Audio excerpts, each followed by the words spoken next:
Good morning or afternoon, guys, depending on when you are watching this video. So, we're going to go through about 25 slides over the Cold War to introduce a lot of these major concepts and vocabulary because it's a lot of policies that we're going to be going over the next couple weeks, which if we're talking about the Cold War, this encompasses a lot. Whether we're talking about this ideological divide between the United States with capitalism and the Soviet Union with communism, whether we're talking about the nuclear arms race, the proxy wars that were indirectly between the United States and the Soviet Union in places like Vietnam and Korea. The Cold War is going to be a defining part of United States history for about a 40-year period. Okay. So we're going to spend a lot of time talking about the Cold War the rest of this semester. Okay, so you guys have done ed puzzles before. You guys know how this rolls. Okay, when a question pops up, you answer it. Okay, first up. So the Cold War, okay, was this battle for power in the world, global politics between the United States and the Soviet Union. And two major ideas were prevalent during this time. And it was about what idea was going to win out, capitalism or communism. Now, I'm just curious to see what you guys know so far. So before I explain to you, explain to me, what is capitalism? Take your best guess at what capitalism is right now. Okay. Some of you guys have probably heard of capitalism. It's all about to capital or money. Okay. We've talked about laissez-faire economics in this class so far. You know, little government regulation. Under a true capitalistic society, that is what capitalism is. The government does not interfere. Ultimately, companies have the power to make the decisions that are best for them. They are privately owned. Okay. The government does not own the companies. The companies can do as they see fit. Also, consumers in a capitalistic society, people like me and you that buy goods, have more choice. Okay. Which, if you think about it, consumers play a big part in driving factors, right? Like this idea of competition is actually a good thing. It keeps prices in check because you think about it, okay? If there's two competing firms for the same product, they're going to have prices that are the best or for the customer if they want to compete. If their prices are too high, then the customer's just going to go with the cheaper option. But all in all, capitalism is little government interference. Just everything's privately owned and consumers have options. Okay? And I like this example of a cow with capitalism. You have two cows, you sell one, and you decide to buy a bull. That is capitalism. Again, privately owned businesses. The owners have the freedom to do with their business they see fit. So think about it. Why would you, if you had two female cows, why would you want to get rid of one of those females and buy a bull? Well, you give the ability for your herd to multiply. That's the equivalent of growing your business in this example. Your business grows. And then you decide, once you raise your herd, you sell them off. That is capitalism, okay? Now, communism. Again, kind of a pre-thinking question here. Tell me what you know about communism. Okay. I'm curious to see what your answers are. So communism is essentially just the government controls everything. Private property is not a concept at all. Okay. The government controls everything. The government controls all manufacturing and how products are rolled out to the public. And ultimately, there's not a ton of product choice at all because there's not all these different private industries. Again, the government controls the business and they just produce a certain select amount. Ultimately, the goal of communism is to eliminate that income gap between the really wealthy and the really poor, get everybody kind of to a happy medium. The redistribution of wealth. You've probably heard that terminology before. That is the ultimate goal of communism. Now, what are some countries that we have in the world that may not be full-on communist, but they adopt principles of communism? Curious to see if you guys know any. Okay, you look at some countries around the world. You could definitely say Russia still does to an extent. China does to an extent. Cuba's a big one, and obviously North Korea. Okay, there's a few out there still. Okay, but the communism again is the government is totally in control. Okay, now communism, if we go to our cow example, is like you have two cows. The government, aka the state, takes both and gives you some milk. So, first off, in this example, if this was true communism, why is the government taking your cows in this situation? Answer that. The reason why they're taking your cows is because that's your property, right? Private property, and you're not allowed to have private property under true communism. Everything is communal. Everything is owned by the state and redistributed. Okay, and so the government takes your cows from you, and they give you some of the cow's milk. I mean, that's nice, I guess. But under true capitalism, you would have the ability to have your herd to grow and make a killing, make a lot of money. Okay. Capitalism basically gives you the opportunity to thrive. Now, it also gives you the opportunity to not do so well, right? To fail. But it gives you the opportunity to succeed. Communism, you're just going to always be surviving. Okay, essentially, and you're not going to have just a ton of money. Again, the wealth is going to be redistributed to everybody. Okay, so the Soviet Union. Okay, so Russia's Soviet Union. If you look at the extent to that which it reached, you have Russia, and then you have all these satellite states. Notice Ukraine. How is this potentially connected to current events? The fact that Ukraine used to be a part of the Soviet Union. See what you think. How is this connected to current events? And the answer is that 2.5 years ago, when Putin and his military made the decision, the Russian military made the decision to invade Ukraine, they wanted to bring Ukraine back under Russian control because Ukraine used to be a part of the Soviet Union.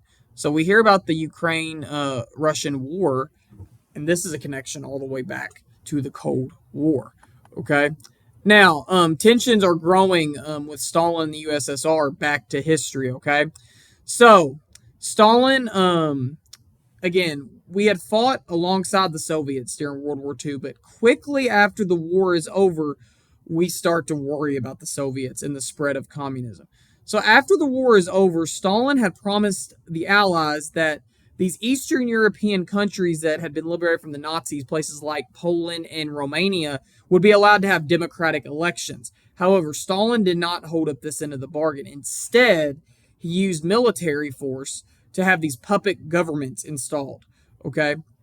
So this is shown right after the war that the Soviets are intent on spreading their ideology. Okay? Now, containment. Okay? The idea of containment, which first off, what does it mean if we talk about containing something? Okay. If we talk about containing something, we're talking about it being prevent from spreading, right? Preventing it from expanding or growing. Okay. Kind of like those of you who have a dog at home. If you have to contain your dog occasionally, you have to keep it contained in a little area. You don't want that dog roaming all over wherever and tearing stuff up. In this case, the idea of communism was the dog. And the idea of containment was we were going to allow communism to exist. Excuse me. We were going to allow communism to exist, but we were not going to allow it to keep spreading. Okay? That was the idea of containment. Now, look at this picture, and there's a few pictures in these slides I'm going to ask you to put what you notice about these pictures. But what do you notice about this picture right here? Type in the box what you see here. Okay? There's a lot of different things that you could talk about here. Okay? You have the hand that says USSR, which represents the Soviet Union.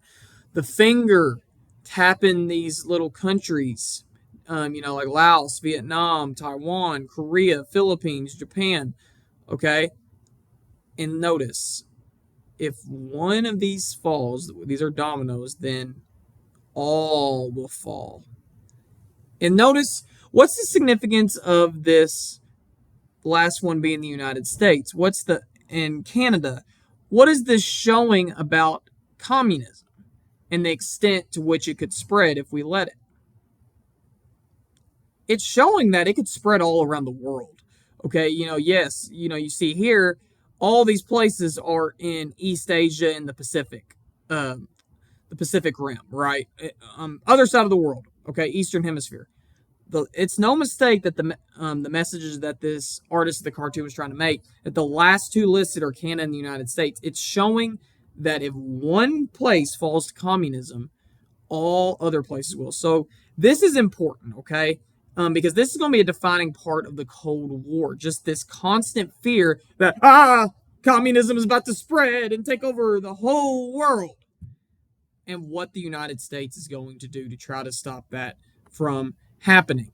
Okay? Domino theory. So, think back to that picture we just looked at. What do you think the domino theory states in regards to communism? Think about the last picture. Domino theory simply states this: if one country falls to communism, all other countries around it are also going to fall to communism, and it's going to have a domino impact. It's going to keep spreading all around the world.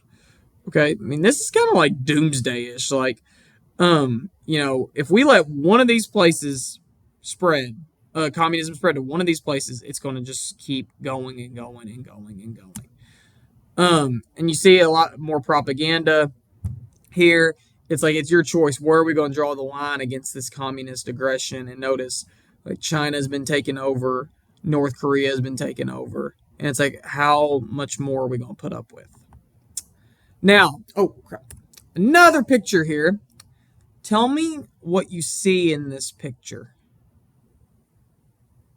Okay, there's a lot going on. First off, you have two sides in a standoff here, probably like a war.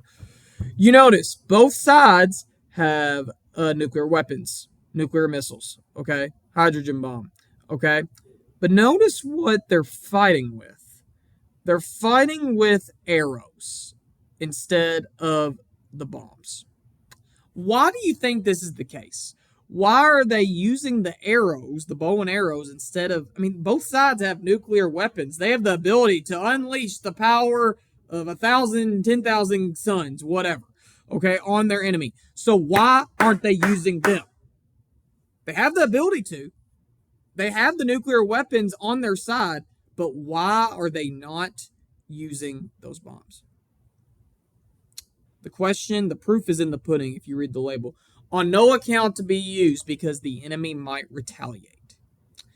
This picture right here shows you the principle of mutually assured destruction. Okay? Which, first off, I underline this word mutual. Okay? If you have if you go to like Facebook, Instagram, whatever, and you look at mutual, and you're viewing somebody's profile and you look at mutual friends or followers, whatever, what does that mean? It means that, you are friends or followers with, like, you and that other person those are the same people that you follow, both of you. Mutual just means like both sides, right? So mutually assured destruction simply means both sides in a nuclear conflict will be destroyed. It is assuredly going to happen. Okay? So it's simply this: if one country in a nuclear conflict uses their nuclear weapons, the attacked country, if they have the ability to respond or retaliate, will do so, and then boom, both sides are destroyed. Okay? So therefore, you have this principle of deterrence. Okay? It's the idea that the nuclear warfare is so devastating. Okay?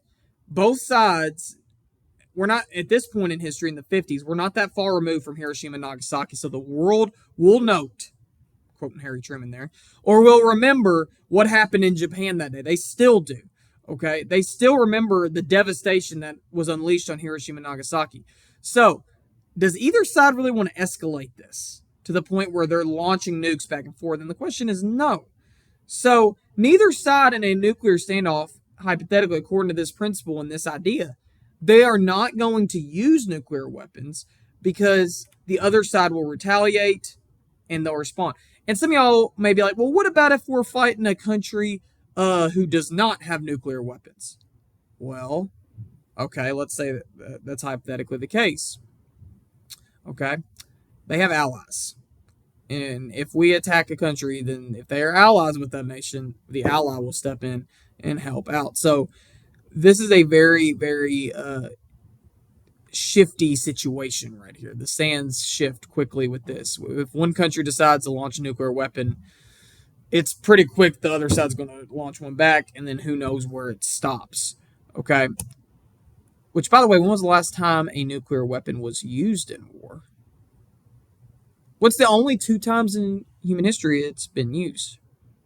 That's right. August 6, 1945 on Hiroshima, August 9th, 1945 at Nagasaki, both Japanese cities, and attacked with nuclear bombs by the United States government and military. And that's why we had a lengthy debate about that. Okay? But mutually assured destruction, the day that countries break this idea or forget this idea, is the day the world has gone mad. Because both sides are going to be mutually assuredly destroyed. Okay. Now, Truman Doctrine. Again, we're going into a lot of policies here.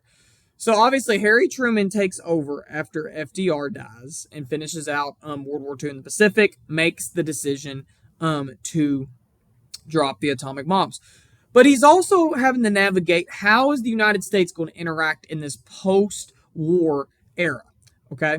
And one thing that he realized is he realized that we were going to catch more flies with honey than with vinegar. Okay. In other words, to lure in potential people or other nations, the best thing that we could do is help them out. So according to the Truman Doctrine, we would help any democratic country. We would help prevent them from being taken over by giving them aid, giving them resources. Okay, this was utilized at the time. There was conflicts going on in both Greece and Turkey facing the threat of a communist takeover. And Truman came to Congress and was like, we need to give aid to both these places to prevent there from being a communist takeover. Because again, it goes back to this concept.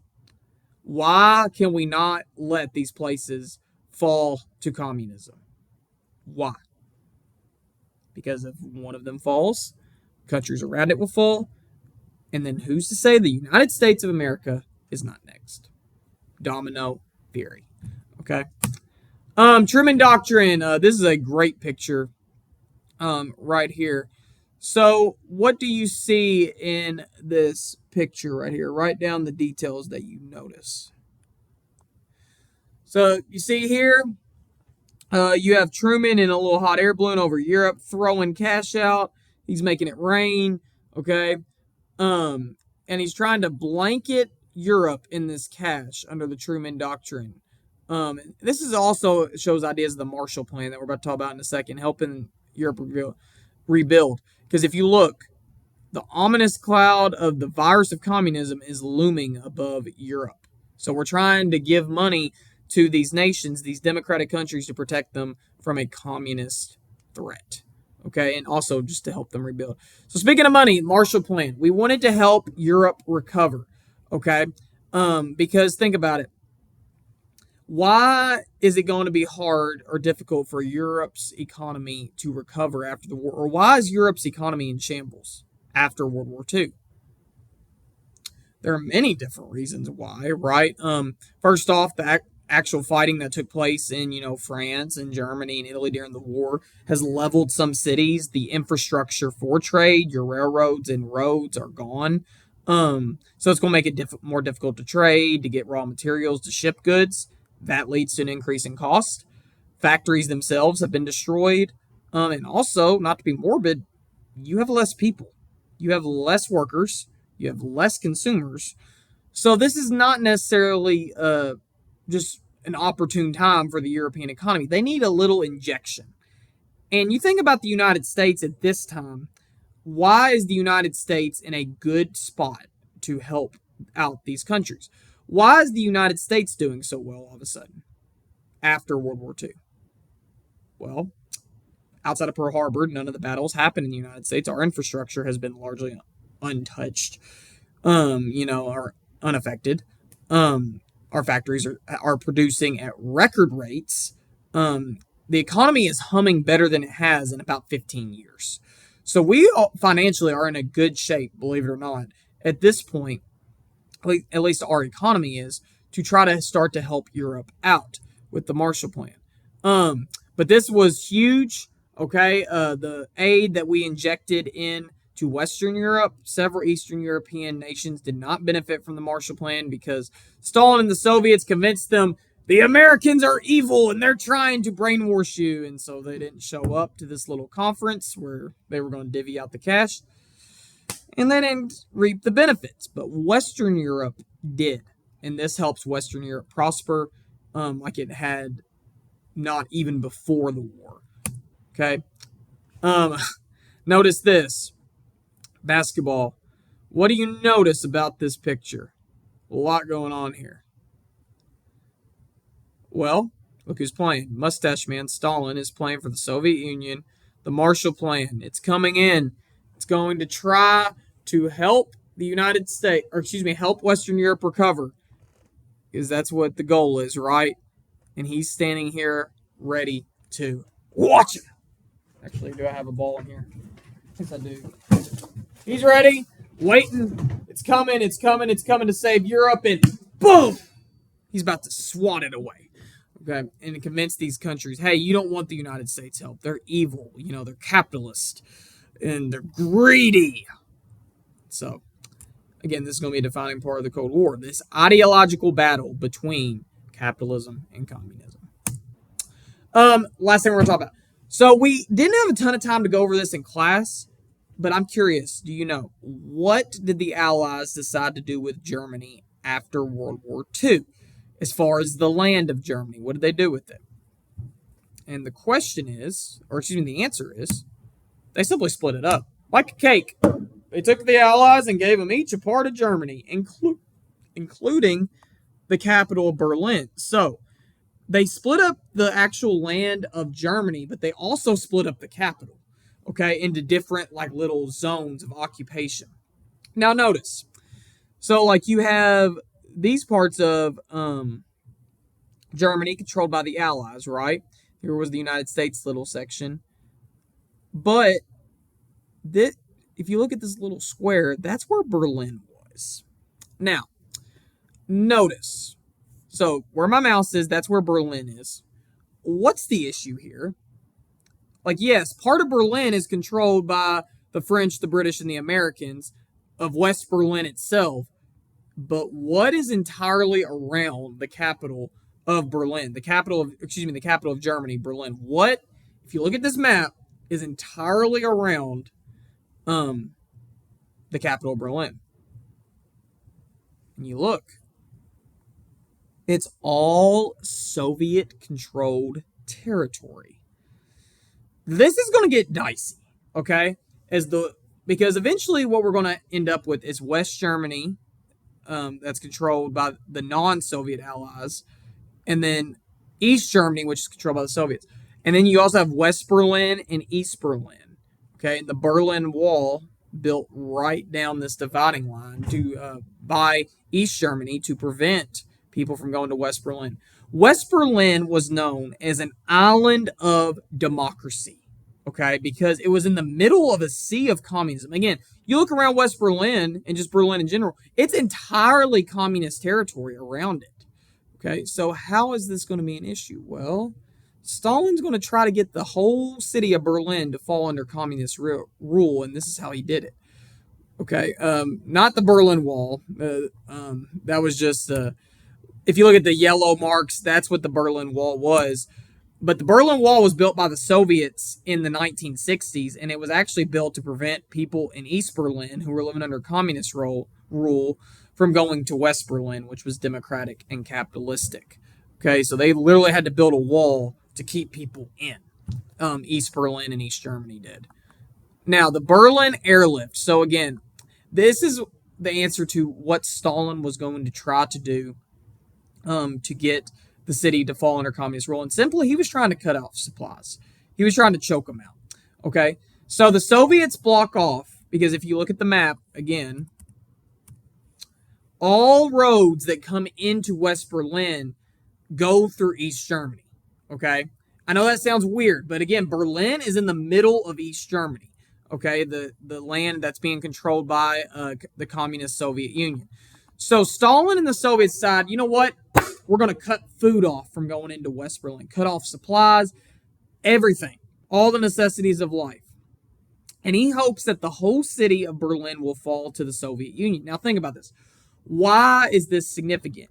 If Stalin gets Berlin to fall in their hands, in the Soviets' hands, what does this mean? What's the larger implication of this? Well, Berlin is the capital. Gain control of the capital, pretty easy to pretty much exert your control over the whole country. Okay? So Stalin thinks this plan is going to work, and he hopes it does. However, the American and British forces come in clutch here. Okay? Because the Soviets have blocked off all the roads, right? Because they control that land. But what the American and British planes decide to do is they're just going to go. They're literally, you hear about like this as a figurative language deal, but they are literally going to go over the Soviets' heads.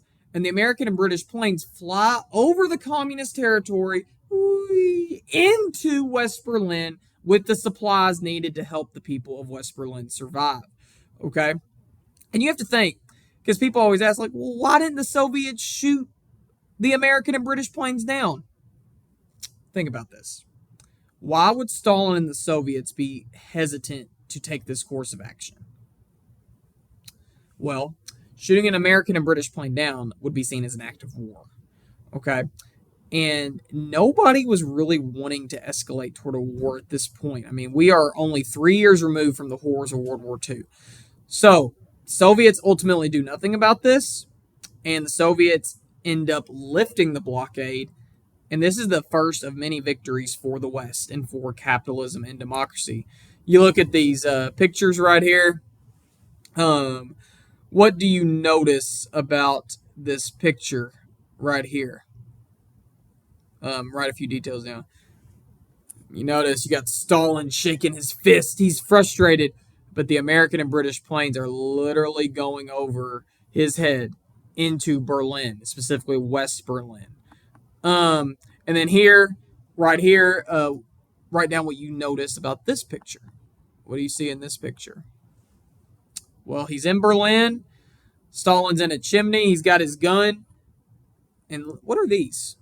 They're storks. You've probably seen them before in nurseries. And they're bringing new life to West Berlin. They're bringing food and coal and all the supplies that these people need. And again, Stalin just has to sit there and look at them. He's not actually going to shoot him down because he knows that's a major escalation and we're going to go toward war. That is the end of this video. So again, depending on when you watch this, Monday, November 11th is the atomic bomb debate. Okay. Wednesday, we will talk a little bit about NATO and the Warsaw Pact because that has some big time connections to current day global politics. And we will also talk about the Korean War and McCarthyism. Have a lot going on Wednesday. Hopefully we get to some interactive activities. And then Friday, we are going to role play the Cuban Missile Crisis. That is what is on tap. Coming up and on the schedule. All right. If you guys have any questions, please let me know and have a great rest of your day.